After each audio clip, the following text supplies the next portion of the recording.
आज हम बात करने वाले हैं एक ऐसी इंडस्ट्री के बारे में जो हमारे इंडिया की इकोनॉमी में काफ़ी बड़ा रोल प्ले करती है।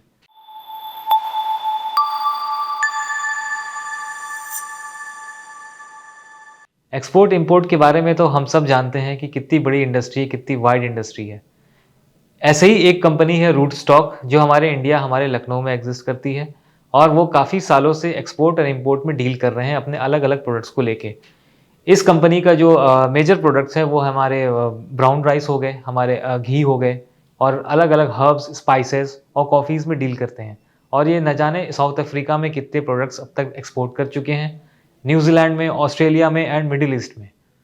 सो please welcome the co-founder of root stock mister Faraz. आइए जानते हैं इनसे इन्होंने कैसे अपने करियर की शुरुआत की और यहाँ तक कैसे वो आए, इस बिज़नेस को यहाँ तक लेके गए अपने और अपने पार्टनर के साथ। Hello, how are you? I am good Maaz. So जैसा कि आप जान रहे हैं, आप सबसे पहले तो बहुत-बहुत शुक्रिया, thank you so much for having your time. आप यहाँ पे आए फाउंडर लैब के प्लेटफॉर्म पे। सबसे पहले हम ये जानना चाहेंगे और हमारे ऑडियंस जानना चाहेगी आपसे कि कैसे आपने अपने करियर की शुरुआत की। एक्सपोर्ट इंपोर्ट तो काफ़ी मतलब हमारे इंडिया में काफ़ी इंडिया की इकोनॉमी में काफ़ी अच्छा रोल प्ले करती है। तो कैसे आपने इसका प्लान किया कि आपको खुद का बिज़नेस शुरू करना है और फिर कैसे आपने करियर की शुरुआत की? अ, हर कोई ज़ाहिर-सी बात है इनिशियल स्टेज पे पहले एजुकेट होता है, देन वो जॉब में आता है, देन वो बिज़नेस का प्लान करता है। तो आपने शुरू से ही बिज़नेस प्लान किया था करने का अपने इस पे ग्रेजुएशन के बाद या फिर आपने जॉब में आकर के आपने चीज़ों को देखा, समझा, मार्केट रिसर्च की, उसके बाद आपने प्लान किया बिज़नेस के बारे में? Thank you so much Maaz for having me here and I am really excited to tell you about my journey. मैं भी एक बहुत सिंपल नॉर्मल ग्रेजुएट जैसे सब होते हैं। Hmm, I I don't know anything about business when I after after my graduation, after my post graduation I was in Pune. तो सबका यही था, 2010 में रिसेशन आया था हुँ, एंड रिसेशन के बाद ऐसा था कि to get a job is a very big thing. You know, जब कंपनीज आती थी कॉलेज प्लेसमेंट के लिए तो it was like if a bank is offering 6,000 rupees per month to anyone, people are willing to join that company because the market condition was really bad, hmm, right? So I have not decided anything from the beginning of my career. I have completed my post graduation in 2010, and at that time I listened many people. I have seen that the trend in the industry was to join FMCG industry to start your career with. Hmm, So I have seen that there are many industries like banking, insurance, IT industry.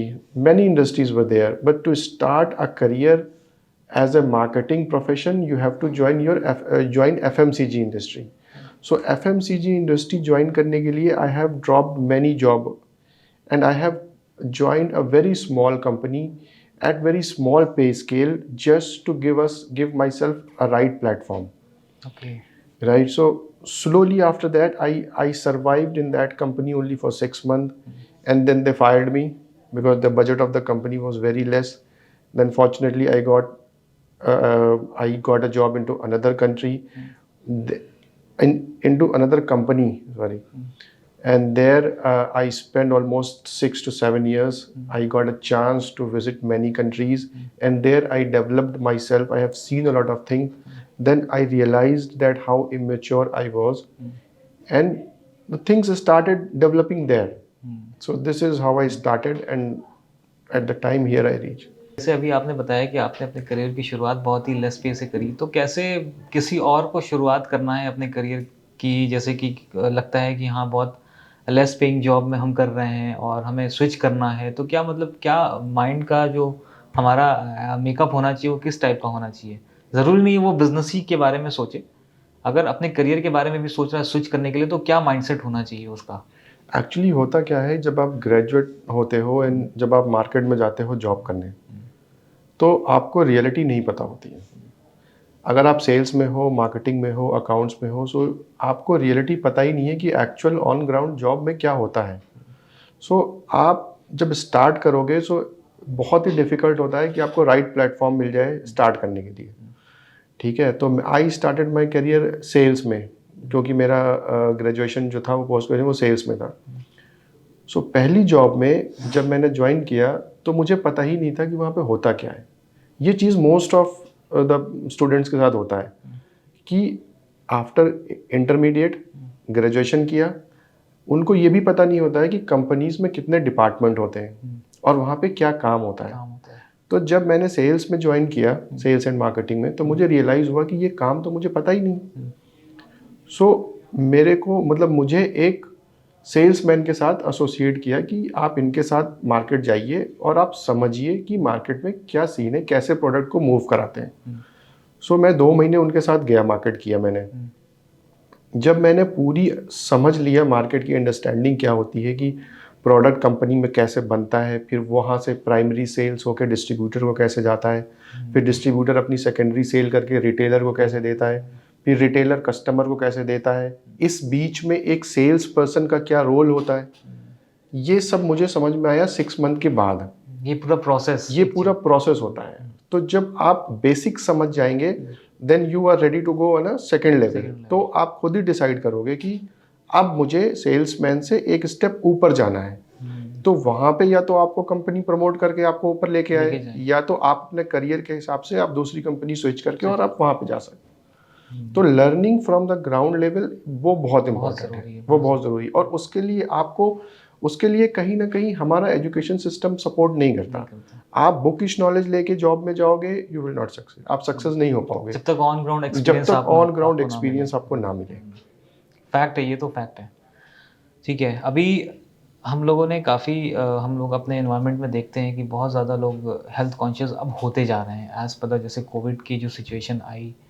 अभी मैं एक report देख रहा था, उसमें अब तकरीबन हमारे कंट्री में 10 लाख लोग, जो एक फैक्ट आया है, करीब 10 से 12 लाख लोग हर साल मरते हैं सिर्फ इसी वजह से, उनकी डेथ इसी वजह से होती है क्योंकि वो अपने हेल्थ को लेके ज़्यादा सीरियस नहीं होते और वो बहुत ही ज़्यादा मतलब उनको प्रॉब्लम्स आती हैं अपने हेल्थ इशू जो होते हैं, जो नॉर्मली अभी चल रहे हैं हर जगह पे, पूरे हर कंट्री में, लेकिन हमारे इंडिया में कुछ ज़्यादा हो गए हैं। तो उसका सबसे बड़ा मेजर रीज़न ये है कि हमारे जो खाने हैं, हम जो रोज़ अपनी इनटेक कर रहे हैं, अपने डेली लाइफ फूड जो हमारे हैं, जो ज़रूरत की चीज़ें हैं, वो हम प्योर नहीं ले रहे हैं। तो प्योर जैसे पहले के ज़माने में क्या होता था, एंशिएंट टाइम में, ज़ाहिर सी बात है सब जानते हैं कि बहुत प्योर चीज़ें यूज़ करते थे। तो हम लोगों को जल्दी चीज़ें चाहिए, अब फास्ट हम लोग हम घर के काम भी जल्दी हो जाएँ, खाना भी जल्दी मिल जाए, सब कुछ जल्दी हो जाए। तो क्या आपको लगता है ये फैक्ट, जो फिगर अभी हमने आपको बताए हैं, करीब 10 से 12 लाख लोग की जो डेथ हो रही है, ये हम लोग के कंट्रोल में हम लोग कर सकते हैं इसको कम, अपने कुछ हेल्थ के चीज़ों को सही करके? बिल्कुल, मतलब आपका ये क्वेश्चन बहुत अच्छा है। मैं अपने एक्सपीरियंस के हिसाब से, मैंने इतनी सारी कंट्रीज़ ट्रैवल किया। इंडिया में एक चीज़ है, लोग 20 रुपये, I mean they are not ready to spend 10 rupees extra on food. वो अच्छे खाने पे 10 रुपये नहीं एक्स्ट्रा खर्चा करेंगे, वो 10 रुपये दवा पर खर्चा कर देंगे। मतलब वो हमेशा तैयार रहते हैं कि मेरी तबीयत ख़राब होगी तो मैं एक पैसा दवा के लिए खर्चा करूँगा, बट वो अच्छा खाने के लिए नहीं खर्चा है। अभी कोविड आया 2019 में। कोविड में सब लोगों ने अचानक से अपनी फूड की हैबिट चेंज कर दी। ठंडा पानी पीना बंद कर दिया, उल्टा सीधे खाना खाने बंद कर दिया, ग्रीन टी पीना शुरू कर दिया। तो वो एक habit for the time being generate हुई, उसके बाद वो वहाँ पे ख़त्म हो गई। अभी हम लोग इंडिया एक ऐसी कंट्री है जहाँ पे स्पाइसेस बहुत हैं। हमारी जो टेस्ट बड्स हैं उनको स्पाइसेस चाहिए। ठीक है, हम जो हर्ब्स हम एक्सपोर्ट करते हैं यहाँ से दूसरी कंट्रीज़ में, लोग उनके लिए पागल हैं। दे डिपेंड, मतलब अगर कोई हर्ब है जो उनकी डेली लाइफ का हिस्सा बन गई है, वो उनको चाहिए।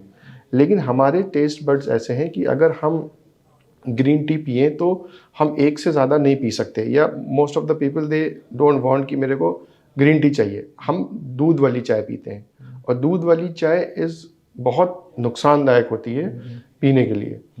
तो ये सारी चीज़ें हैं कि फूड हैबिट इंडिया में बहुत गलत है। बच्चों को हम डिब्बा बंद चीज़ें खिलाते हैं, जिनकी शेल्फ़ लाइफ बढ़ाने के लिए लोग उसमें कोई ऐसा इंग्रेडिएंट ऐड करते हैं। ऐड करते हैं। जैसे फॉर एग्जांपल बच्चों की हम बात करें, अभी एक रीसेंट स्टडीज आई थी जिसमें बॉर्नवीटा के बारे में बताया गया था।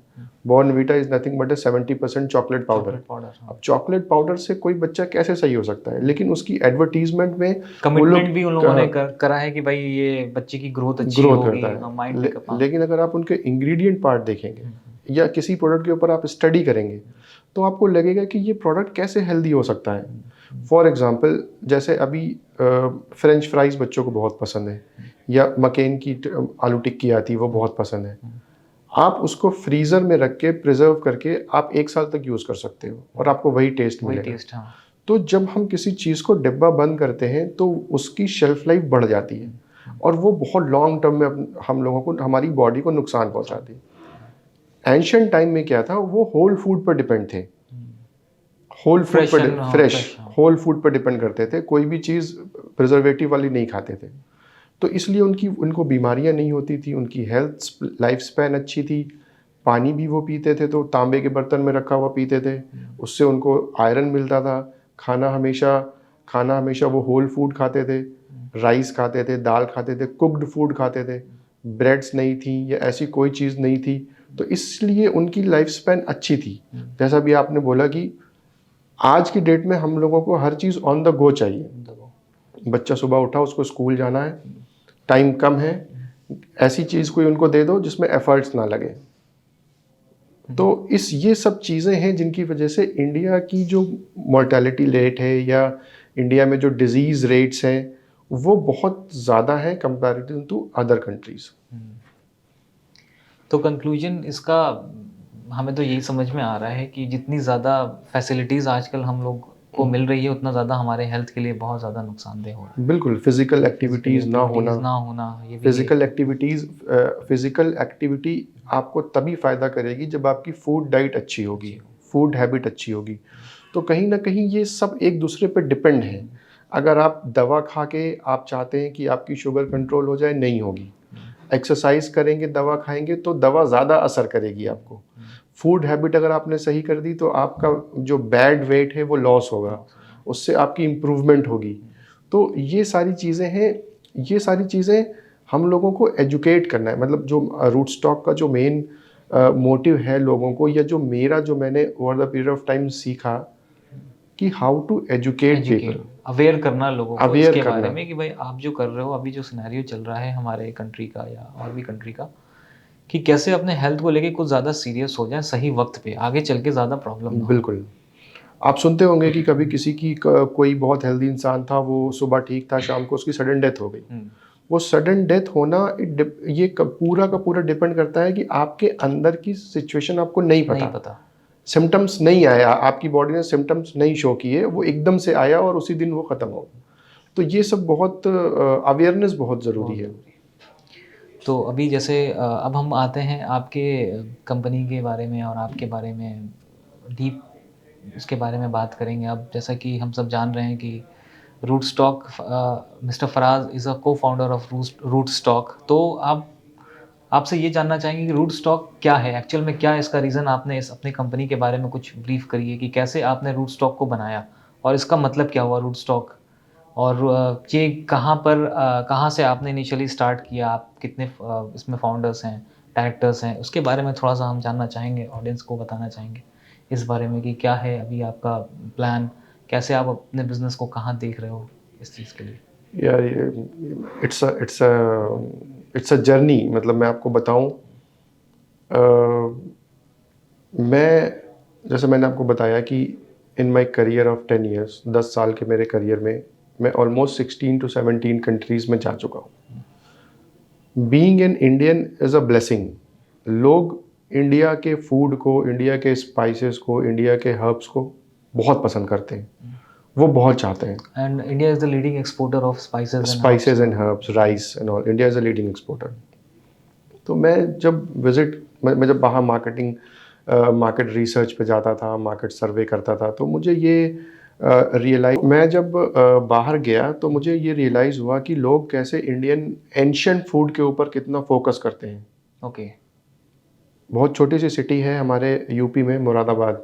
वहाँ से लोग कॉपर वेयर बहुत ज़्यादा एक्सपोर्ट करते हैं। और लोग वहाँ पे कॉपर, लोग बाहर कंट्रीज़ में कॉपर के वेसल में पानी पीना बहुत प्रेफर बहुत करते हैं। हाँ, ये तो हाँ, ये न्यूज़ में चीज़ भी अक्सर न्यूज़ में आती भी है। आता है, हाँ। लेकिन हम इंडियंस जहाँ पे सब कुछ है हम वो नहीं प्रेफर करते हैं। बाहर कंट्रीज़ में जाके मुझे ये रियलाइज़ हुआ कि अगर हम अपनी इंडियन एंशियंट कल्चर को बिल्ड करें और इन उसको वापस से थोड़ा सा उसको टेक्नोलॉजी का टच देकर और उसको वापस से रीजनरेट करें। जैसे फॉर एग्जांपल कॉपर की पहले हम तांबे के बर्तन में पानी पीते थे, उसको अगर हम एक खूबसूरत बॉटल का शेप दे दें और स्टाइलिश बना दें तो लोगों को उसको कैरी करने में प्रॉब्लम भी नहीं आएगी। तांबे की एक प्रॉपर्टी है कि वो काला पड़ जाता है, उसके ऊपर अगर हम स्टिकरिंग कर दें तो लोगों को खूबसूरत लगने लगेगी। ये तो एक पार्ट है। ऐसे बहुत सारी ऐसी चीज़ हैं जिनको बाहर के लोग हमसे ज़्यादा जानते हैं। जैसे ब्राह्मी एक हर्ब है जो आपके माइंड के लिए बहुत अच्छी है, लेकिन यहाँ पे लोगों को नहीं पता, नहीं पता, अवेयर बाहर नहीं पता उसके है। बाद। हाँ बिल्कुल। तो रीज़न बिहाइंड रूट स्टॉक का नाम ऐसा कुछ था कि it start from root, from core, okay. To communicate कि हमारे ब्रांड का मोटिव क्या है। हमारे ब्रांड में अगर आप देखें तो Root Stock because you live long is the punch line of the brand, okay. कि आप लंबा जियो। हम आपको ऐसी चीज़ें देंगे जिसको आप कंज्यूम करो, लेस प्रोसेस चीज़ें होंगी, नेचुरल चीज़ें होंगी, एंशियंट चीज़ें होंगी, आप उसको कंज्यूम करो और you live long. Live long. तो ये रीज़न था एक्सपोर्ट रूट स्टॉक का नाम लेके आने में। मतलब ये रीज़न था behind the name Root Stock. Stock.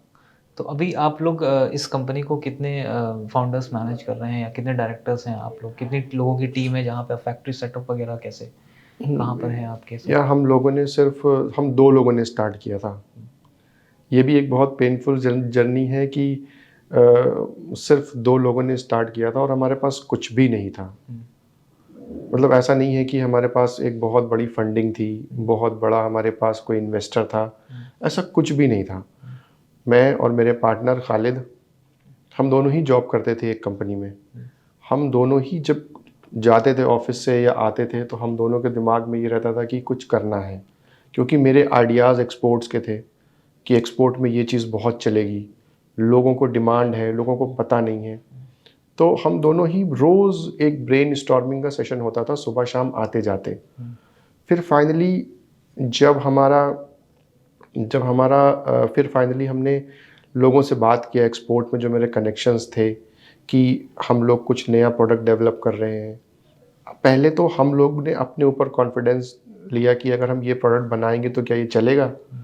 जब हम सेटिस्फाइड हो गए तो हमने अपने बिजनेस पार्टनर जो एक्सपोर्ट के थे दूसरी कंट्रीज़ में, उनसे पूछा, फीडबैक लिया कि अगर हमारा ये प्रोडक्ट डेवलप करने के पीछे ये माइंडसेट है, क्या ये चलेगा। उनको भी अच्छा लगा। फिर फाइनली हमने वो प्रोडक्ट के सैंपल डेवलप कराए, उनको भेजे, उनको पसंद आए। फिर उन्होंने आगे दिखाए मार्केट में रिटेल स्टोर्स को, उनको अच्छे लगे। फिर फाइनली ये हुआ कि हम दोनों लोग एक साथ क्विट नहीं करते हैं, क्योंकि दोनों की फैमिलीज थी, फिनेंशियल बर्डन था, जो कि आज के ज़माने में हर इंसान के साथ होता है। अगर आप कॉर्पोरेट वर्ल्ड में जॉब करते हैं तो हर इंसान के साथ। एंड अनफॉर्चुनेटली कह लो आप या फॉर्चुनेटली कह लो कि जब हम में से कोई एक जॉब छोड़ने वाला ही था, उसी टाइम कोविड आ गया। अब ये एक अनफॉर्चुनेट रीज़न भी था और एक फॉर्चुनेट रीज़न भी बन गया बाद में, क्योंकि कंपनी को छोड़ना, जॉब छोड़ना कोविड में बहुत बड़ा डिसीजन था। लेकिन वो डिसीजन हम लोगों को लेना पड़ा। हम मेरे पार्टनर, उन्होंने अपनी जॉब क्विट करी। कोई भी सपोर्ट नहीं कर रहा था, कोई भी इतना सपोर्ट नहीं था कि आप इस सिचुएशन में अपनी जॉब क्विट करो। लेकिन बस ऊपर वाले की मर्ज़ी थी कि हम लोगों ने वो क्विट किया। और फिर हम लोगों ने अपनी उस टाइम जो हर्ब्स डिमांड में थी कोविड से बचाव के लिए, उसको हम लोगों ने एक्सपोर्ट किया। चीज़ें डिफ़िकल्ट थी, फिर धीरे धीरे चीज़ें सही होने लगी। तो ऐसे कुछ स्टार्ट हुआ रूट स्टॉक। जी हाँ, कैसे आपने ये ऐसे कुछ स्टार्ट किया। तो जॉब में रहते हुए आपने इस बिज़नेस को स्टार्ट करने का प्लान करा, फिर आपने स्विच करा, वो कंपनी से आप हट गए, आपने रिज़ाइन कर दिया, देन आप पूरा फुल फ्लेज इस कंपनी में आ गए। तो कैसे आपने वो डिसीज़न लिया? ये जो प्रोसेस था आपका डिसीज़न लेने का, पहले आपने माइंड मेकअप किया होगा, बनाया होगा कि कैसे हमें यही बिज़नेस चूज़ करना है, इसी पे ही हमें जाना है। ऐसा आपने बोला कि रिसर्च लगती है बहुत ज़्यादा, और बहुत डीप नॉलेज होनी चाहिए।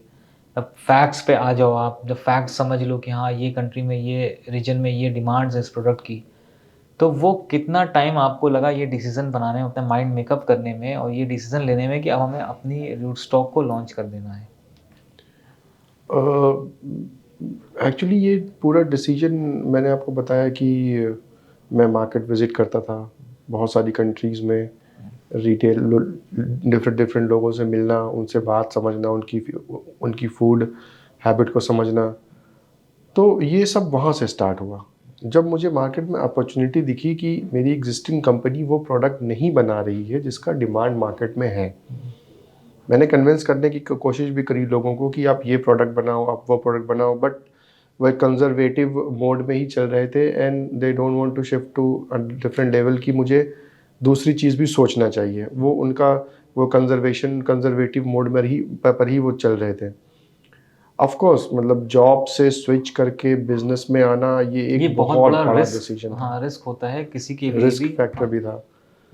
और आपने एक कहावत सुनी होगी कि salary is a drug an employer give you to forget your dreams. So आपके अकाउंट में सैलरी जब आती है हर मंथ एंड पे, तो वो एक ड्रग होती है जो आपको कोई चीज़ डिसीजन लेने नहीं देती है। मेरे साथ भी वही था। मैंने भी 10 साल उस चीज़ पे काम किया, कंफर्ट, और एक बार इंसान के पास जब वो ड्रग आने लगती है तो वो कंफर्ट जोन में चला जाता है। फिर एक टाइम के बाद वो सोचता है यार अब मुझे इस कंफर्ट जोन से नहीं निकलना है, मेरे लिए यही बहुत है। सैलरी आ रही है ना, अप्रेजल हो रहा है, एक टाइम और जब कुछ 10 साल के बाद एक और पीरियड आता है जब वो अपने एम्प्लॉयर की गाली खा के भी वही काम करने को रेडी रहता है, क्योंकि उसको पता है कि अब मैं 45 ईयर्स का हो गया हूँ, अब मैं कहाँ जाऊँगा जॉब करने, यहीं रहो, गाली खाओ, काम करो। तो रिस्क लेने की कैपेबिलिटी थोड़ा कहीं न कहीं कम होती जैसे जाती जैसे है। आपकी एज बढ़ती जाएगी, आप शादी होगी, फैमिली होगी, रिस्क लेने की कैपेबिलिटी घटती जाएगी। लेकिन फिर भी अगर आपको पता है कि आपको क्या करना है और आपके पास राइट पीपल हैं, सही लोग हैं जो आपको कॉन्फिडेंस है अपने सपोर्ट आप पे, करते हैं, हाँ। तो रिस्क लेना चाहिए। मैं आपको बताऊं, मैं अगर अपनी बात करूं तो जब मैंने क्विट करी, रिसेंटली मैंने क्विट करी जॉब एंड फुल फ्लेज अपनी कंपनी को देने लगा। ऐसा नहीं है कि मैंने बहुत पैसा कमा लिया था, ऐसा नहीं कि मेरे पास बहुत सेविंग्स थी, बहुत बैंक बैलेंस था, बट मुझे कॉन्फिडेंस था कि मैं कर लूँगा। और वो कॉन्फिडेंस कब आया? वो कॉन्फिडेंस मुझे मेरे 10 साल की मेहनत ने दिया, मेरे कनेक्शंस ने दिया, मेरी रिसर्च ने दिया। सो एकदम से ये मतलब ये चीज़ें ओवरनाइट नहीं होती है। और ये एक ऐसा डर है कि जो आपको निकलने नहीं देता है। एक बार आप इससे निकल गए तो थोड़े टाइम पे आप लड़खड़ाओगे, लेकिन जो लॉन्गर पीरियड में जो आपको उसका बेनिफिट मिलेगा वो अमेजिंग होगा।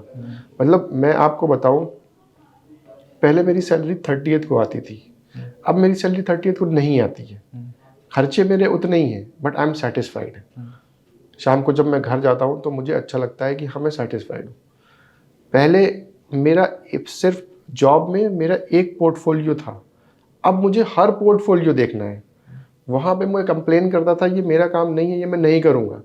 यहाँ पे क्या होता है, मुझे सब काम अच्छा लगता है करने। तो ये टाइम आता है जब आप वो रिस्क फैक्टर अपना लेते हो। कैलकुलेटिव रिस्क एक होता है। ऐसा नहीं है कि आपने जॉब छोड़ दी, आपको कुछ पता नहीं है और आप काम करने लग गए। आपको साइड हसल शुरू करनी है। Over the period of time जब आपको रियलाइज़ हो गया कि नहीं अब मैं कर सकता हूँ, आपको फ़ौरन अपनी जॉब, क्योंकि दो नाव पे इंसान नहीं चल सकता बहुत लॉन्ग टर्म के लिए। या तो आप अपने जो लोग आप पे डिपेंडेंट हैं, जिनके साथ आप बिजनेस कर रहे हो, आप उनको धोखा दे रहे हो फिर, क्योंकि आप फुल टाइम बिजनेस में नहीं हो, आपको अपने ऊपर ही कॉन्फिडेंट नहीं है कि मैं नहीं कर पाऊंगा। तो ये बहुत बहुत ज़्यादा बड़ा फैक्टर होता है रिस्क, जो कि हर इंसान नहीं ले पाता है। बहुत लोगों के पास दिमाग में बहुत अच्छे अच्छे आइडियाज़ होते हैं, बहुत कैपेबल होते हैं, मगर लेकिन रिस्क नहीं एग्जीक्यूट ले नहीं कर पाते, पाते वो, रिस्क नहीं ले पाते। रिस्क नहीं ले पाते, तो फैक्ट है। तो जैसे बीइंग एज अ फाउंडर, सारी चीज़ें फाउंडर को मैनेज करनी पड़ती है कि कैसे फ्रॉम बिगिनिंग टू एंड आप कैसे एक कंपनी को फाउंड कर रहे हो, बिल्ड कर रहे हो, ये बहुत बहुत ही बड़ा चैलेंज है। तो सबसे पहले जो सबसे पहला आपका जो प्रोडक्ट था रूट स्टॉक का, वो कौन सा था? मतलब किससे आप लोगों ने सबसे पहले शुरुआत की? लॉन्चिंग के लिए? जैसे पहले तो हम लोग जैसे मैंने बताया आपको कि हम लोग ने पहले जो बिज़नेस स्टार्ट किया वो कॉपर से किया, अच्छा।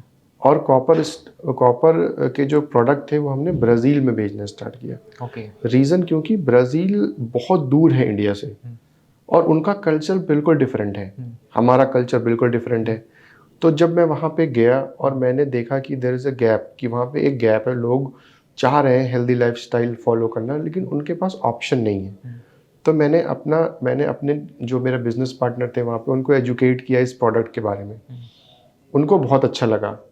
हमने हमने उनकी ब्रांड में चीज़ों को थोड़ा से मॉडिफाई करके, उनको थोड़ा सा मॉडर्न टच देके पर्सनली जाके मुरादाबाद में वो चीज़ बनवाई और उनको एक्सपोर्ट किया।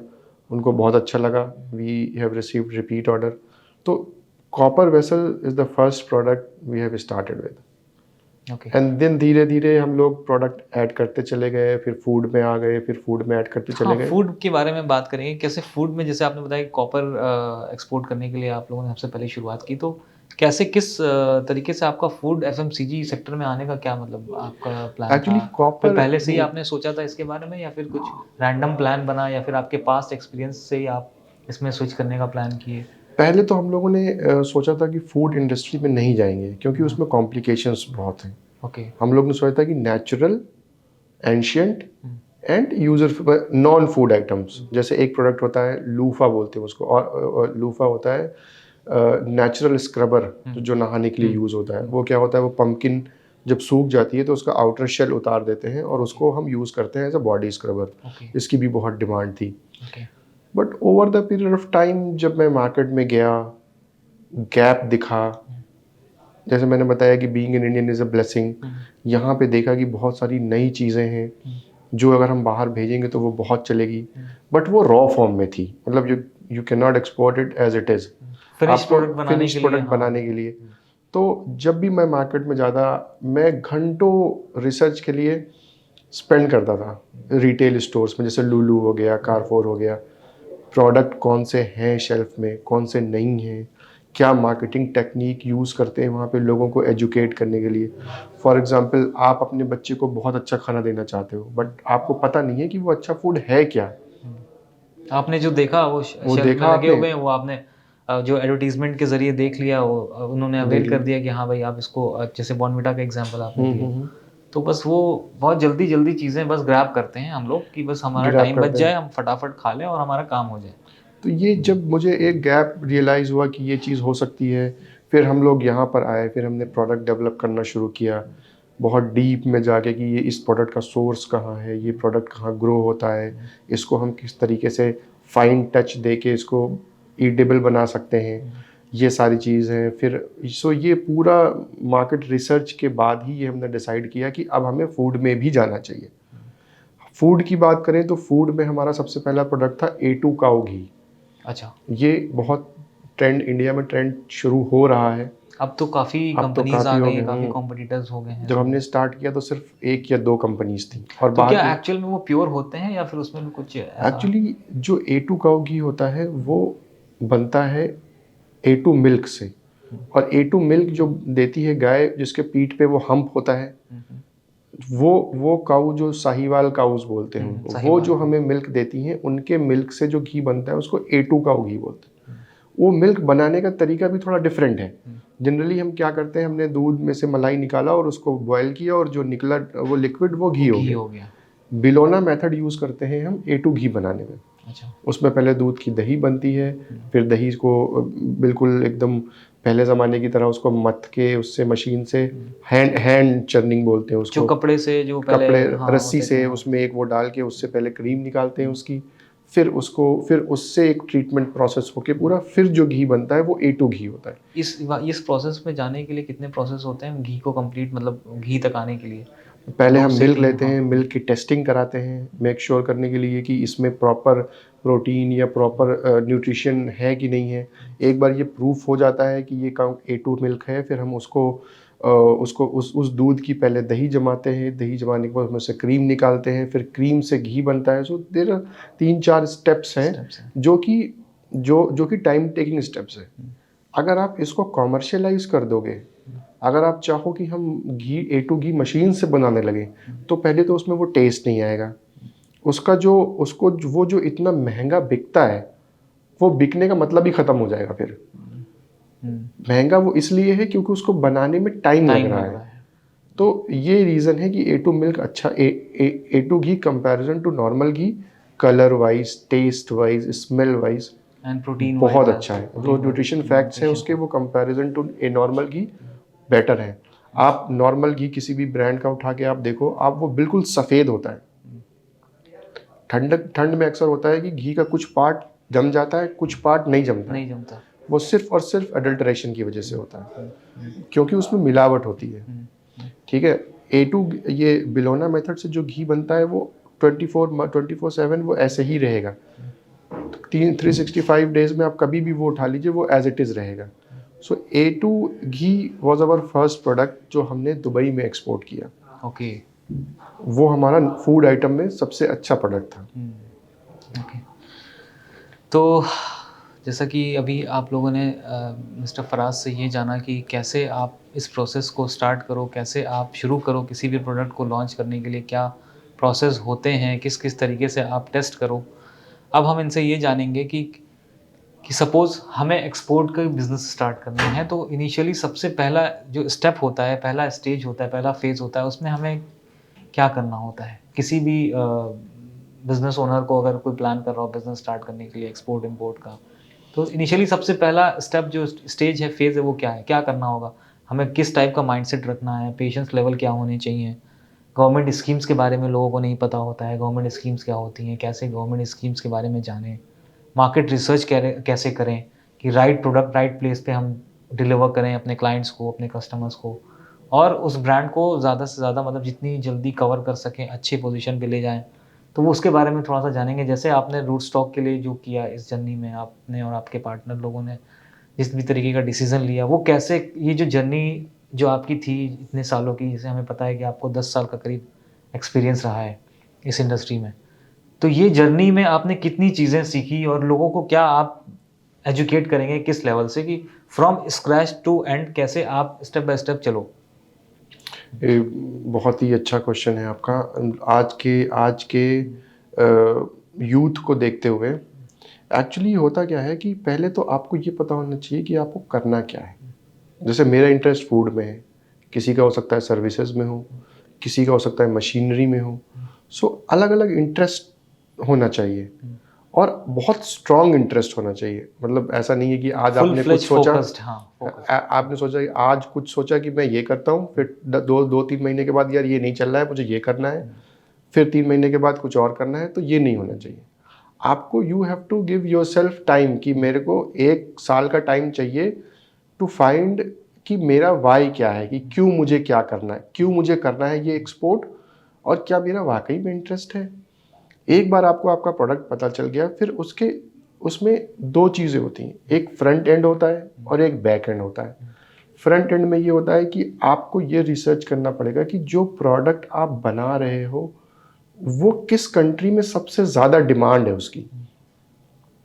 जैसे फॉर एग्जांपल मैं आपको आज आप ही की बात बताऊं, अभी करंट सिनेरियो की बात बताऊं, इंडिया ने वीट बैन कर दिया है because of our own consumption is very high. तो हम इंडिया ने बैन कर दिया।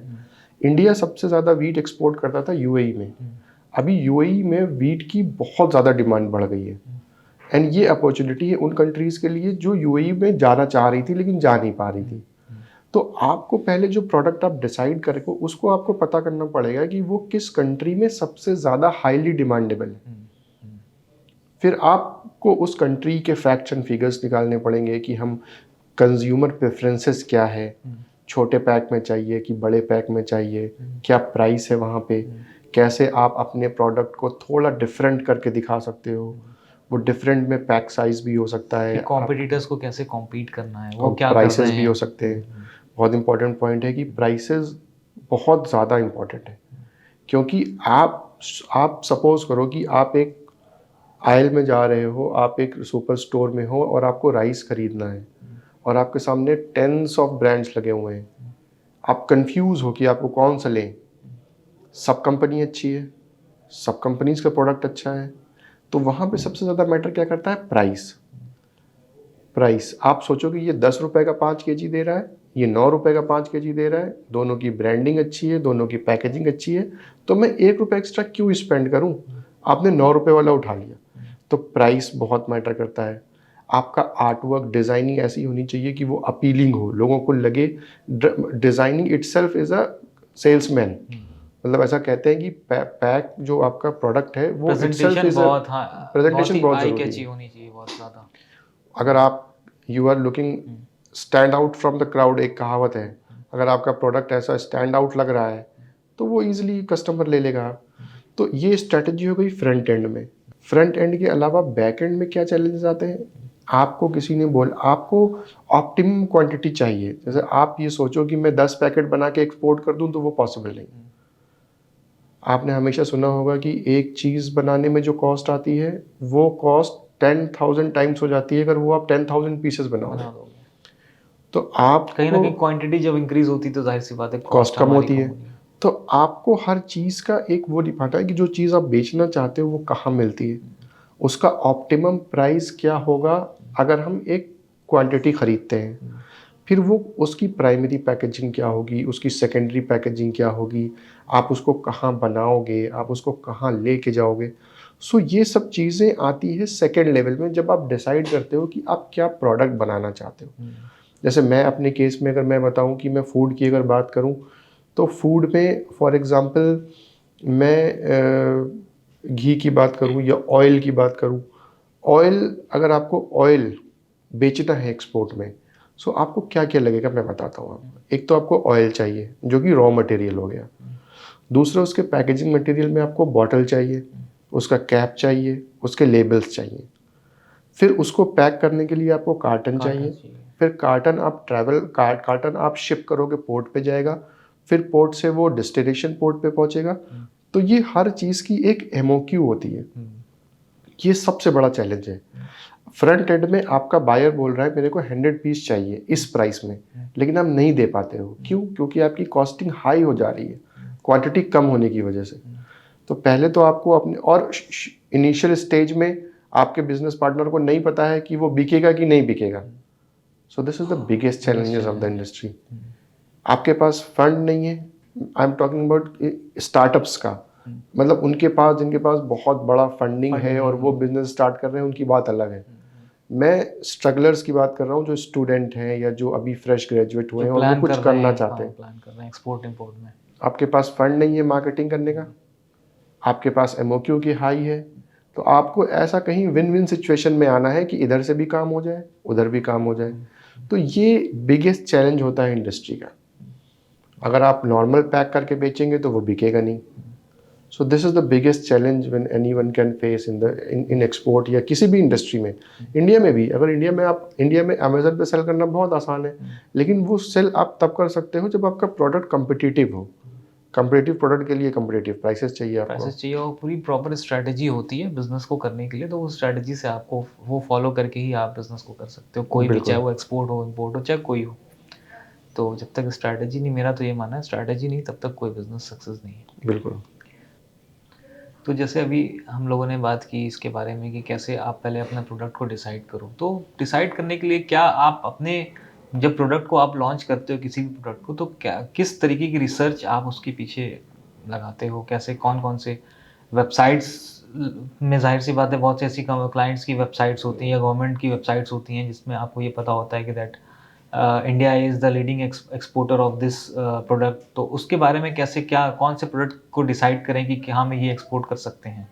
तो या आप ही अपने प्रोडक्ट, रूट स्टॉक में बहुत से ऐसे प्रोडक्ट्स हमने जहाँ तक देखे हैं, स्पाइसेस हो गए, हर्ब्स हो गए, और जैसे आपने बताया कि घी, तो कैसे आपने डिसाइड किया कि हाँ, हमें यही प्रोडक्ट को ही अभी बनाना है इसको, और इसको इस कंट्री, इस रीजन में जाके एक्सपोर्ट करना है? तो उसके बारे में थोड़ा-सा बताइए कि किसी को भी कैसे डिसाइड कर लें? बिल्कुल, जैसे गवर्नमेंट के लिए एक्सपोर्ट, जैसा आपने बताया था शुरू में, गवर्नमेंट के लिए एक्सपोर्ट बहुत इंपॉर्टेंट सेगमेंट होता है।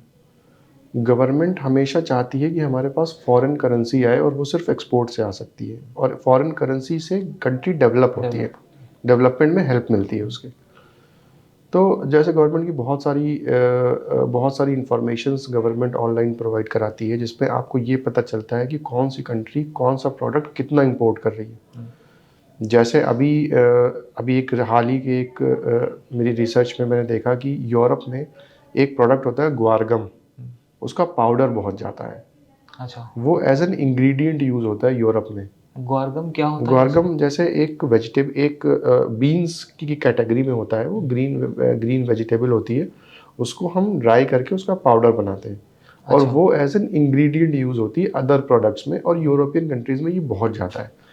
तो ये एक ऑर्गेनाइजेशन है, एपीडा करके है, और एक फीफो है।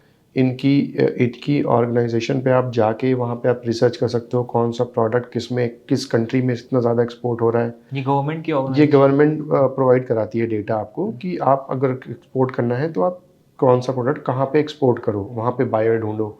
एक तो ये तरीका है कि गवर्नमेंट से आपको हेल्प मिल जाए। दूसरा तरीका है मार्केट रिसर्च। जैसे मैंने पहले बताया आपको कि आज की डेट में हर कंट्रीज़ में ओबेसिटी एक प्रॉब्लम है। Diabetes is one of the greatest problem, जो कि बहुत तेज़ी से बहुत उभर रही तेजी है। से, और ये इसका कोई भी एज लिमिट भी तो कभी भी एज हो जा लिमिट रही नहीं है। है, किसी को भी हो सकती है। अनहेल्दी लाइफस्टाइल की वजह से बहुत सारी प्रॉब्लम हो रही है, लंग्स डिजीज़ हो रही है। तो ये एक इंडियन के लिए, जहाँ पे आयुर्वेदा की शुरुआत हुई है 5000 ईयर्स बिफोर, आयुर्वेदा का पूरे वर्ल्ड में कोई नाम लेता है तो सबसे पहले इंडिया का इंडिया नाम का आता है। नाम आता है। अब इंडिया में रह के ये ब्लेसिंग है हमारे पास कि हम प्रोडक्ट को सर्च करें और उसको ईडेबल फॉर्मेट में बनाएं और बाहर बेचें। फॉर एग्ज़ाम्पल जैसे चने की अगर हम बात करें तो चना में सबसे ज़्यादा प्रोटीन होती है। अब चने की खास बात क्या है कि चने को अगर आप चने में एक तो प्लांट प्रोटीन होती है, ग्लूटेन फ्री होता है, वेजिटेबल होता है, कोई हार्मफुल केमिकल नहीं होता है। अगर हम उसको यूज़ करके कुछ ऐसी चीज़ बनाएं जो कि ईजी टू यूज़ हो, तो हम आर्टिफिशियल प्रोटीन से बच जाएंगे। आर्टिफिशियल प्रोटीन्स क्या होती हैं? आपने एक स्कूप प्रोटीन लिया, आपको तुरंत फ़ायदा होगा, लेकिन लॉन्ग टर्म लॉन्ग में टर्म जो में उसका जाके, इफ़ेक्ट आता है वो किडनीज़ पे, लंग्स पे, वो बहुत डिफ़िकल्ट। जैसा कि हम सब देखते हैं, जो हमारे सप्लीमेंट्स वगैरह जो होते हैं जितने भी जिम्स के। तो इसीलिए सप्लीमेंट्स जो लेते हैं बॉडी बिल्डर, उनको बोलना चाहता है स्पेशली कि you take care of your kidney. अपनी किडनी की देखभाल करो, क्योंकि उसका जो एक्सेस लोड होता है, हमने अपनी बॉडी को एक्सेस प्रोटीन दिया, अब वो प्रोटीन को किडनी फ्लश आउट करने में जो एक्स्ट्रा मेहनत करती है, उससे किडनी पे इफेक्ट आता है। तो लॉन्ग टर्म। किडनी सही होनी चाहिए। क्यों? क्योंकि उसमें प्रोटीन के उन्होंने आर्टिफिशियल प्रोटीन मिलाया। हम नेचुरल प्रोटीन लेते हैं तो वो कभी नुकसान नहीं करेगा। तो इस टाइप के प्रोडक्ट को रिसर्च करके उसको ऐसे फॉर्म में बनाना कि कंज्यूमर को वो पसंद आए, और टेस्ट बड्स ऐसा डेवलप करना जिससे उनके टेस्ट से ज़्यादा छेड़खानी ना हो। मतलब जैसे आपने हेल्दी के नाम पे कोई ऐसा प्रोडक्ट बना दिया जिसमें टेस्ट ही नहीं है, तो वो कोई खाएगा ही नहीं। तो हेल्दी भी होना चाहिए, टेस्टी भी होना चाहिए, प्राइस सेंसिटिव भी होना चाहिए, बहुत ज़्यादा महंगा भी नहीं होना चाहिए। तो ये एक फैक्टर है जिसको हम लोग साल में एक बार पूरा मार्केट रिसर्च करने बाहर कंट्रीज़ में जाते हैं, घंटों स्पेंड करते हैं। एग्जीबिशंस वगैरह में एग्जीबिशंस विजिट करते करने, हैं, हाँ। घंटों हम लोग स्पेंड करते हैं रिटेल स्टोर्स पे, कस्टमर की बाइंग हैबिट को एनालाइज करते हैं। कि सपोज़ करो आप सुबह सो के उठते हो, मैं इंडिया की बात करूं या बाहर की बात करूं, पहले इंसान जब सुबह सबसे पहले सो के उठता है तो उसको चाहिए होता है चाय या कॉफ़ी, उसके साथ में वो ब्रेड खाता है। Bread is one of the most unhealthy food available on earth. उसमें ईस्ट होता है, वो रिफाइंड फ्लोर जो मैदा होता है उसका बनता है। कहते हैं, एक रिसर्च में मैंने पढ़ा था कि अगर आप 2 स्लाइस ब्रेड सुबह खा रहे हैं तो वो 1 चम्मच शुगर के बराबर है। तो आप अगर किसी के शुगर है, डायबिटीज़ है और वो शुगर खा रहा है तो वो कम नुकसान करेगी, कार्ब्स जो ब्रेड में होता है वो ज़्यादा नुकसान करेगा। सो अगर इस पॉइंट ऑफ टाइम पे आपको ऐसा कोई प्रोडक्ट दिया जाए जो ग्लूटेन फ्री हो, जिसमें कार्ब्स ना हो, तो आप स्विच नहीं कर पाओगे, क्योंकि आपके टेस्ट बड्स डेवलप ही नहीं है उस नए प्रोडक्ट के लिए। अगर उसमें ऐसा उसको बनाने में ऐसी चीज़ें यूज़ करी जाए जो कि टेस्ट मैच हो जाए, तो आपको ज़्यादा डिफ़िकल्टीज नहीं आएगी आपको अपने रूटीन को शिफ्ट करने में। सो आप शिफ्ट हो जाओगे। तो अभी एक चीज़ है मिलेट्स, मिलेट्स, हाँ बहुत अच्छा। टाइप्स के आते हैं, वो ट्रेंड में है, ग्लूटेन फ्री है। सबसे बड़ी चीज़ ये है कि उसको बनाने में, मतलब उसको ग्रो करने में बहुत कम पानी वगैरह लगता है, इसलिए वो राजस्थान साइड में ज़्यादा होता है। मैंने रिसर्च में पढ़ा है कि बहुत सारे बड़े बड़े लोग अपनी जॉब यूएस वगैरह में छोड़ के यहाँ पे आके मिलेट्स का बिजनेस कर रहे हैं, क्योंकि वो ग्लूटेन फ्री है, प्रोटीन उसमें अच्छा है और उसके नुकसान कम है, उससे बहुत फ़ायदा है। उसके ब्रेड्स बन रहे हैं, उसके बिस्किट्स बन रहे हैं, उसकी कुकीज़ बन रही है, उसके नूडल्स बन रहे हैं, उसके पास्ताज बन रहे हैं। उसको लेके एक रिवॉल्यूशन आने वाला है बहुत जल्दी, कि आप हर कुछ मिलेट्स का देखेंगे, क्योंकि वो बहुत ज़्यादा फ़ायदेमंद है। तो ये रिसर्च बहुत मायने रखती है जब आप कोई नया प्रोडक्ट डिसाइड करने जा रहे हो, क्योंकि एग्जिस्टिंग प्रोडक्ट में बहुत ज़्यादा कंपटीशन है। आप राइस बेचने जाओगे, आप राइस में हाउ यू डिफरेंशिएट योरसेल्फ कि मेरा राइस अलग है। क्योंकि हमने जहाँ तक देखा है कि राइस में अप्रॉक्सीमेटली थाउजेंड्स ऑफ जो है क्वालिटी आती है राइस की, बिल्कुल, जहाँ तक हमें पता है। तो बिल्कुल, उसमें बहुत कैसे red rice, black rice, white rice, jasmine rice, Malaysia बहुत बड़ा एक्सपोर्टर है। बासमती में भी न जाने हाँ, कितनी बिल्कुल, हाँ, वो नंबर चलते वेरिएंट्स हैं, हैं उसके। 11-21 हो गया या ऐसे करके सेला चावल, प्री बॉयल्ड राइस आता है। तो ये बहुत तरीके के राइस आते हैं, लेकिन जनरली जो खाया जाता है वो प्रीमियम बासमती राइस या ब्राउन बासमती राइस। अभी ब्राउन राइस क्या है? Brown rice is a less process rice. आपने धान लिया, उसको मशीन में डाला, ब्राउन बन गया, दोबारा मशीन में डाला, वाइट बन गया। तो जो लेस प्रोसेस चीज़ आप खाएंगे वो ज़्यादा फ़ायदा करती है। तो ब्राउन राइस जो है वो लेस प्रोसेस चीज़ है। तो मैं यहाँ पे था कि आप अगर सेम कैटेगरी में आ रहे हो तो आपको सेल करने में डिफ़िकल्टीज आएगी, क्योंकि राइस अगर आप बासमती राइस 10 और भी कंपनीज बेच रही हैं, आप भी बेचने लग गए, तो आप अपने आप को डिफरेंशिएट कैसे करोगे? इससे अच्छा है कि you develop something new from the existing product. उससे आप कोई नया प्रोडक्ट डेवलप कराते हो, फिर लेकिन उसमें चैलेंज क्या आएगा? आपको अपने प्रोडक्ट के बारे में उनको एजुकेट करना पड़ेगा। जैसे आप किसी चीज़ से कोई चीज़ बना रहे हो, तो आप उनको एजुकेट नहीं करोगे तो वो बिकेगा नहीं। तो इसलिए कंपनीज जो होती हैं ना, वो बहुत ज़्यादा आपने टोटल प्रॉफिट का एक अच्छा परसेंटेज स्पेंड करती हैं मार्केटिंग एंड प्रमोशन पे। और जो चीज़ें मेरी कंपनी बनाती है, हर्ब्स, स्पाइसेस या कुकीज़, मिलेट स्नैक्स, ये सब चीज़ें, इन सब चीज़ों में एजुकेशन इज़ वेरी इंपॉर्टेंट। सो हमारा एक बहुत बड़ा मार्केटिंग का बजट जो है जो एजुकेशन पे जाता है। एजुकेशन के लिए हम सेमिनार्स करते हैं, 1-to-1 मीट करते हैं, जिम में जाकर लोगों को एजुकेट करते हैं, योगा सेंटर्स में एजुकेट करते हैं, फ्री सैम्पलिंग करते हैं, जितनी ज़्यादा हो सके सोशल मीडिया पे इंफॉर्मेशन देते हैं, कि एक बार अगर लोगों को एजुकेट करके आपने उनको एक बार प्रोडक्ट दे दिया, सो फिर वो हमेशा आपका रेगुलर कस्टमर बन जाएगा।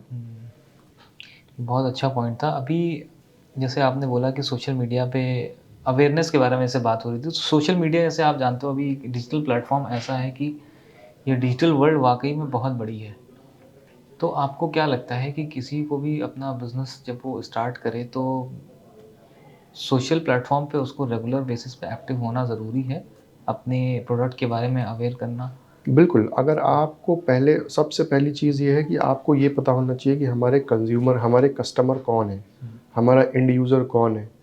अगर आपका प्रोडक्ट आपने ये मतलब this is a part of research, कि आपने प्रोडक्ट डेवलप किया है तो वो कौन से एज ग्रुप को ध्यान में रखकर किया है, वो कहाँ मिलते हैं, उनकी बाइंग हैबिट क्या है। जैसे फॉर एग्ज़ाम्पल इंडिया में होम कुक फूड लोगों को पसंद आता है, बाहर लोग रेस्टोरेंट्स में खाना पसंद करते हैं। लंच हुआ कॉर्पोरेट्स में, ऑफिसेज़ में, सब लोग रेस्टोरेंट में गए लंच करने और लंच करके आ गए। वहाँ पे लोगों की ईटिंग हैबिट क्या है, वो सुबह क्या खा रहे हैं, वो दोपहर में क्या खा रहे हैं, उसके हिसाब से हमको उस लेवल पे जाके प्रमोशन करना होगा कि हम वो प्रोडक्ट हमारे राइट कस्टमर को दिखे। जैसे फॉर एग्जांपल अगर कोई चेन ऑफ रेस्टोरेंट्स है, वो हेल्दी फूड सर्व करता है, तो हमको उस चेन के साथ कोलैबोरेट करके कुछ ऐसा बनाना चाहिए कि वो उसके कस्टमर्स तक जाए, कि ये सही रेस्टोरेंट ऑडियंस में तक, हाँ। सही ऑडियंस तक पहुंचाना बहुत ज़रूरी है, और उसके लिए सोशल मीडिया प्लेटफॉर्म बहुत ज़रूरी है। तो जैसा अभी आपने बताया कि आपने अपने करियर की शुरुआत की, बहुत अलग-अलग सिटीज़ में गए, आपने जॉब करी। तो कैसे आपको इतने साल का एक्सपीरियंस रहा जॉब का? करीब-करीब जहाँ तक हमें पता है 10-12 साल का एक्सपीरियंस आपको है जॉब का। तो जॉब में रहते हुए आपने इस बिज़नेस को स्टार्ट करने का प्लान करा। फिर उस आपने स्विच करा, वो कंपनी से आप हट गए, आपने रिज़ाइन कर दिया, देन आप पूरा फुल फ्लेज इस कंपनी में आ गए। तो कैसे आपने वो डिसीज़न लिया? ये जो प्रोसेस था आपका डिसीज़न लेने का, पहले आपने माइंड मेकअप किया होगा, बनाया होगा कि कैसे हमें यही बिज़नेस चूज़ करना है, इसी पे ही हमें जाना है। ऐसा आपने बोला कि रिसर्च लगती है बहुत ज़्यादा और बहुत डीप नॉलेज होनी चाहिए। अब फैक्ट्स पे आ जाओ आप, जब फैक्ट्स समझ लो कि हाँ, ये कंट्री में, ये रीजन में ये डिमांड्स है इस प्रोडक्ट की। तो वो कितना टाइम आपको लगा ये डिसीज़न बनाने में, अपना माइंड मेकअप करने में और ये डिसीज़न लेने में कि अब हमें अपनी रूट स्टॉक को लॉन्च कर देना है? एक्चुअली ये पूरा डिसीजन मैंने आपको बताया कि मैं मार्केट विज़िट करता था, बहुत सारी कंट्रीज़ में रिटेल डिफरेंट डिफरेंट लोगों से मिलना, उनसे बात समझना, उनकी फूड हैबिट को समझना। तो ये सब वहाँ से स्टार्ट हुआ। जब मुझे मार्केट में अपॉर्चुनिटी दिखी कि मेरी एग्जिस्टिंग कंपनी वो प्रोडक्ट नहीं बना रही है जिसका डिमांड मार्केट में है, मैंने कन्विंस करने की कोशिश भी करी लोगों को कि आप ये प्रोडक्ट बनाओ, आप वो प्रोडक्ट बनाओ, बट वह कंजर्वेटिव मोड में ही चल रहे थे and they don't want to shift to a different level की मुझे दूसरी चीज़ भी सोचना चाहिए। वो उनका वो कंजर्वेटिव मोड में ही पर ही वो चल रहे थे। ऑफ कोर्स मतलब जॉब से स्विच करके बिजनेस में आना ये ये एक बहुत बहुत बड़ा बड़ा रिस्क, डिसीजन था, हाँ, रिस्क होता है किसी के लिए रिस्क भी। फैक्टर हाँ। भी था। और आपने एक कहावत सुनी होगी कि salary is a drug an employer give you to forget your dreams. So आपके अकाउंट में सैलरी जब आती है हर मंथ एंड पे, तो वो एक ड्रग होती है जो आपको कोई चीज़ डिसीजन लेने नहीं देती है। मेरे साथ भी वही था।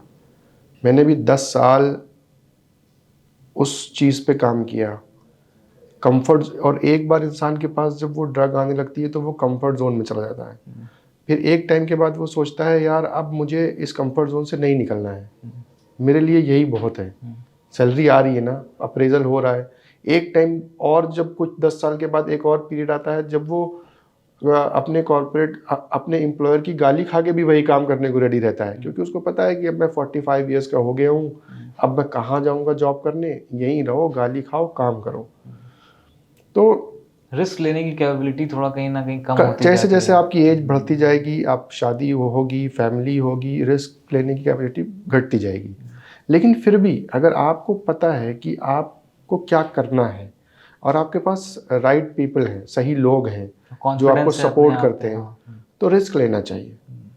मैं आपको बताऊं, मैं अगर अपनी बात करूं तो जब मैंने क्विट करी, रिसेंटली मैंने क्विट करी जॉब एंड फुल फ्लेज अपनी कंपनी को देने लगा। ऐसा नहीं है कि मैंने बहुत पैसा कमा लिया था, ऐसा नहीं कि मेरे पास बहुत सेविंग्स थी, बहुत बैंक बैलेंस था, बट मुझे कॉन्फिडेंस था कि मैं कर लूँगा। और वो कॉन्फिडेंस कब आया? वो कॉन्फिडेंस मुझे मेरे 10 साल की मेहनत ने दिया, मेरे कनेक्शंस ने दिया, मेरी रिसर्च ने दिया। सो एकदम से ये मतलब ये चीज़ें ओवरनाइट नहीं होती है। और ये एक ऐसा डर है कि जो आपको निकलने नहीं देता है। एक बार आप इससे निकल गए तो थोड़े टाइम पे आप लड़खड़ाओगे, लेकिन जो लॉन्गर पीरियड में जो आपको उसका बेनिफिट मिलेगा वो अमेजिंग होगा। मतलब मैं आपको बताऊं, पहले मेरी सैलरी 30th को आती थी, अब मेरी सैलरी 30th को नहीं आती है। खर्चे मेरे उतने ही हैं, बट आई एम सेटिस्फाइड। शाम को जब मैं घर जाता हूँ तो मुझे अच्छा लगता है कि हाँ मैं सेटिस्फाइड हूँ। पहले मेरा सिर्फ जॉब में मेरा एक पोर्टफोलियो था, अब मुझे हर पोर्टफोलियो देखना है। वहाँ पे मैं कंप्लेन करता था ये मेरा काम नहीं है, ये मैं नहीं करूँगा। यहाँ पे क्या होता है, मुझे सब काम अच्छा लगता है करने। तो ये टाइम आता है जब आप वो रिस्क फैक्टर अपना लेते हो। कैलकुलेटिव रिस्क एक होता है, ऐसा नहीं है कि आपने जॉब छोड़ दी, आपको कुछ पता नहीं है और आप काम करने लग गए। आपको साइड हसल शुरू करनी है। Over the period of time जब आपको रियलाइज़ हो गया कि नहीं अब मैं कर सकता हूँ, आपको फ़ौरन अपनी जॉब, क्योंकि दो नाव पे इंसान नहीं चल सकता।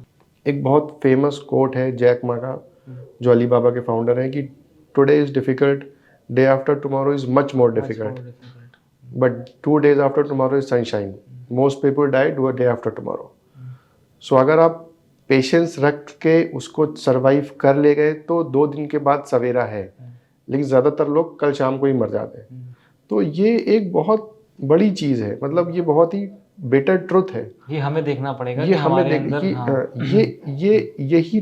यही सैक्रिफाइस है जो एक बिजनेस मांगता है, एक एंटरप्रेन्योरशिप जो मांगती है, बलिदान जिसको बोलते हैं, वो यही है कि आपको अपनी फैमिली को देने के पास पैसे नहीं है क्योंकि आपका सारा पैसा आपके बिजनेस में लग गया है। आपके पास टाइम नहीं है क्योंकि आप वो काम भी कर रहे हो जो आपको नहीं करना चाहिए था। सो वो जो एक स्ट्रेस मैनेजमेंट है, you have to make yourself your family understand. आपको अपने एम्प्लॉयज़ को समझना पड़ेगा, आपको अपने पार्टनर्स को समझना पड़ेगा। ये एक डिफरेंट लेवल ऑफ एक्सपीरियंस है, बट अगर आपके अंदर वो चीज़ है तो you will enjoy this experience. आपको जॉब से ज़्यादा मज़ा आएगा ये काम करने में। और फिर आप लोगों को एजुकेट कर सकते हो कि आप किस तरीके की चीज़ों को मैनेज करो अपने बिजनेस में। बिल्कुल। तो अभी जैसे हम आपने बात की एंटरप्रेन्योर्स के बारे में, तो बीइंग एज एन एंटरप्रेन्योर आप क्या एडवाइस देना चाहेंगे हमारे ऑडियंस को, हम सबको, कि क्या किस तरीके की स्किल्स पे फोकस करना चाहिए, किस तरीके के माइंडसेट्स हमें बनाने चाहिए, और किस तरीके की इन्वायरमेंट में हमें रहना चाहिए, और किस तरीके से हमें अपने बिजनेस को लेके चलना चाहिए, और क्या स्टेप फॉलो करनी चाहिए, क्या डिसिप्लिन होनी चाहिए? बिल्कुल, बहुत सही चीज़ है जो आप पूछ रहे हैं। इसमें एक्चुअली क्या होता है कि आज के मतलब मैं अभी इस लेवल पे आने के बाद, ऐसा नहीं है कि मैं बहुत काबिल था या मैं बहुत एक्सपीरियंस होल्डर था और मैंने सोचा ही था कि मैं ये बन जाऊंगा, ऐसा नहीं है। अब इतना ठोकरें खाने के बाद मुझे ये लगता है कि मार्केट में अपॉर्चुनिटीज़ बहुत हैं, आपको पता नहीं है, और मज़ा सिर्फ वही लोग ले रहे हैं जिनको पता है। मैं अगर स्टूडेंट्स की बात करूँ आज के टाइम में, तो जब एक स्टूडेंट्स वो किसी भी फील्ड का हो, चाहे वो फूड इंडस्ट्री हो, चाहे वो मार्केटिंग हो, एमबीए हो, बीटेक हो, फूड टेक्नोलॉजिस्ट हो, कुछ भी हो, जब वो पास आउट होके बाहर निकलता है उसको कॉर्पोरेट नॉलेज ज़ीरो होती है। उसको नहीं पता कि वो कहाँ से करियर की शुरुआत करे, अनलेस एंड अनटिल कि you are passing out from a very big management school या कोई बहुत बड़े कॉलेज से। तो मैं इन जनरल बहुत जनरल लोगों की बात कर रहा हूँ, मेरी तरह, जो बहुत ही नॉर्मल स्कूल से पास आउट हुए हैं, उनको पता नहीं है। आपको आपको ढूंढना, मतलब राइट फ्रॉम द मिडल, ये हम जैसे लोगों को उनको एजुकेट करना पड़ेगा, या उनके माँ बाप को इनको एजुकेट करना पड़ेगा कि तुम चाहते क्या हो लाइफ से। इंटर तक आपने बहुत ये अच्छी पढ़ाई की, अंडरस्टैंडिंग होनी बहुत ज़रूरी ये है। अंडरस्टैंडिंग होनी बहुत ज़रूरी है। आपका इंटरेस्ट लेवल है क्या? वो इंटरेस्ट लेवल कोई ज़रूरी नहीं है कि आपका इंटर से डेवलप हो जाए। हो सकता है आपको कोई चीज़ पता चले जब आप ग्रेजुएशन में हो, जब आप 2 साल जॉब कर चुको तब पता चले। तो आपको वो चीज़ पता लगाना है कि आपको करना क्या है, और फिर वो काम सीखना है। आप डायरेक्ट बिजनेस नहीं स्टार्ट कर सकते कोई भी, जब तक आपको उस चीज़ का पता नहीं है। तो बहुत फॉर्चुनेट है वो लोग जिनके घर में फैमिली बिजनेस रन होते हैं, उनको एटलीस्ट पता है कि वो बिजनेस क्या है। उनके फादर के बाद वो लेवल 1 से उनको ऊपर लेके जाते हैं। हम जैसे लोग जिनको कुछ भी नहीं पता है बिजनेस के बारे में, उनको स्क्रैच से सीखना पड़ता है।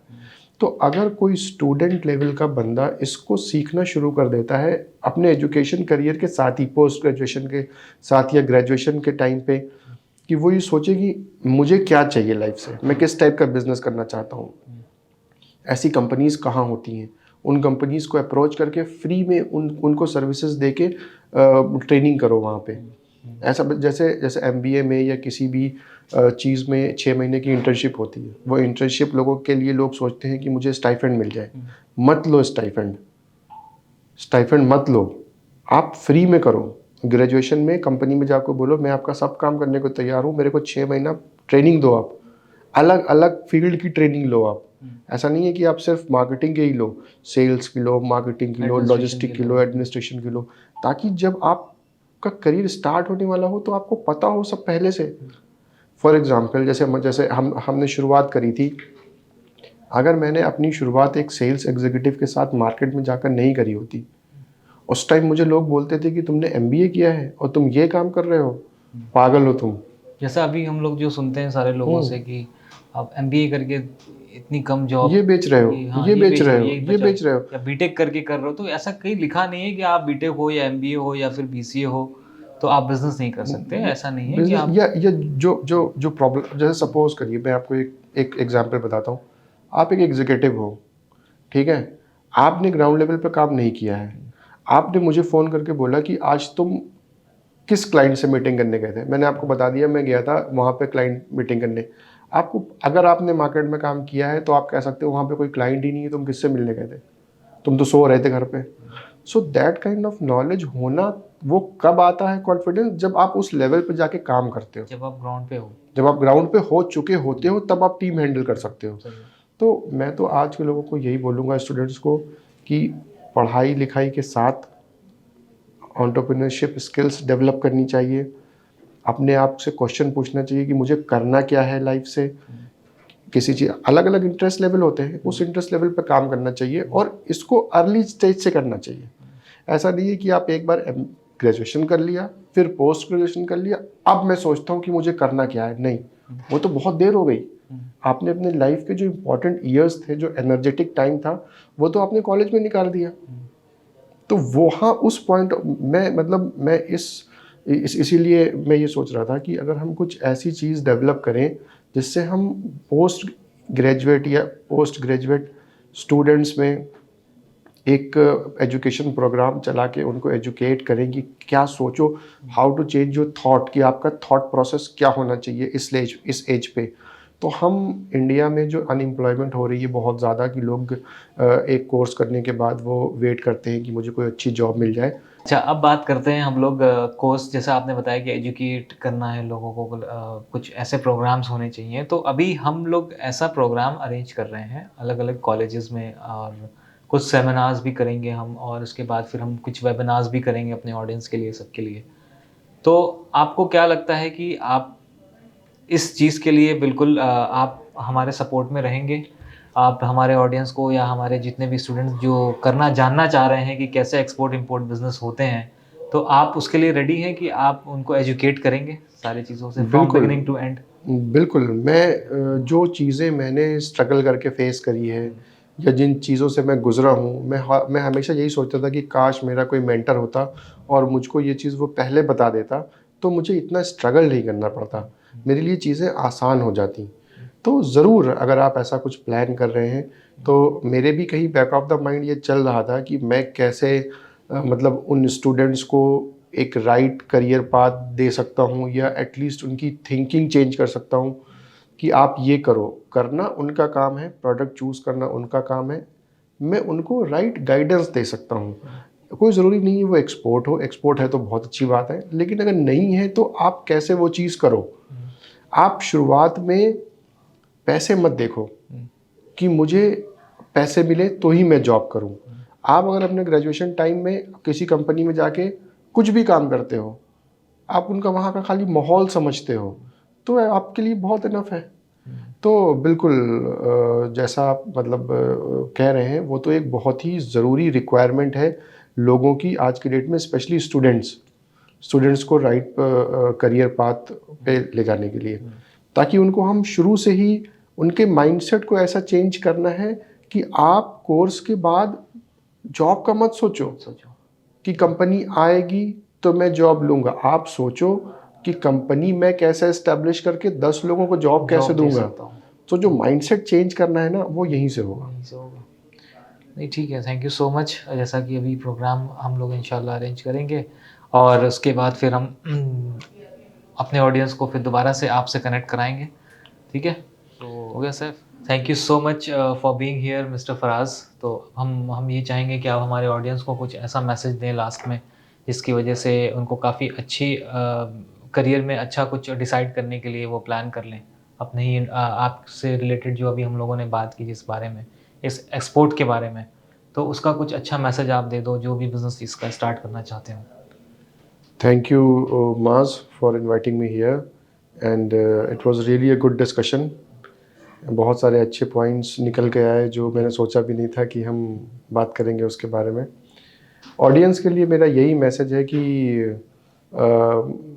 पूरी दुनिया अपॉर्चुनिटी से भरी हुई है। बहुत ही आपको बस एक कैलकुलेटिव रिस्क है ना, जो वो लेना है, राइट टाइम पर लेना है।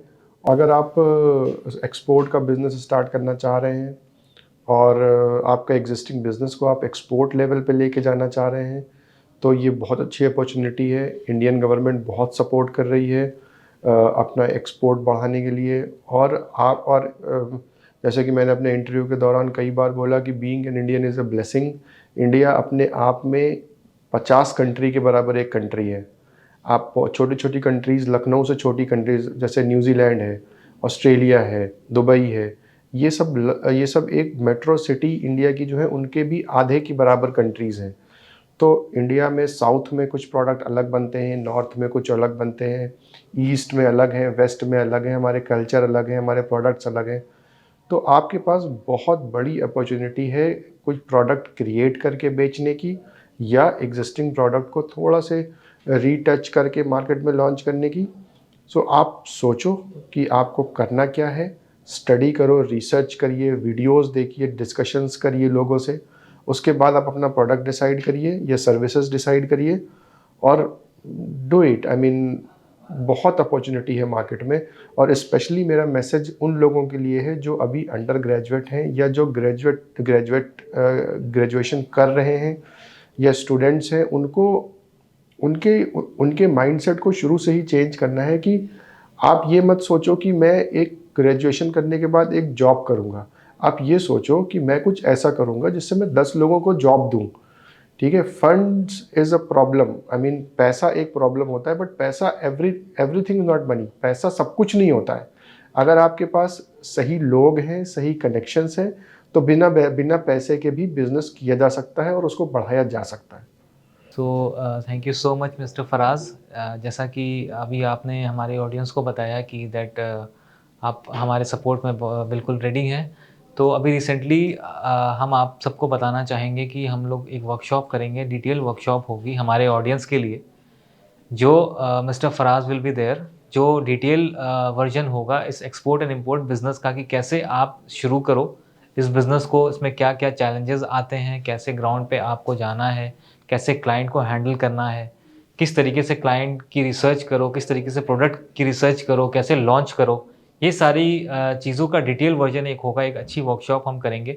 और उस वर्कशॉप की डिटेल्स आपको हमारे इंस्टाग्राम और फेसबुक प्लेटफॉर्म पे सारी डिटेल्स आपको रेगुलर मिलती जाएंगी। Thank you so much.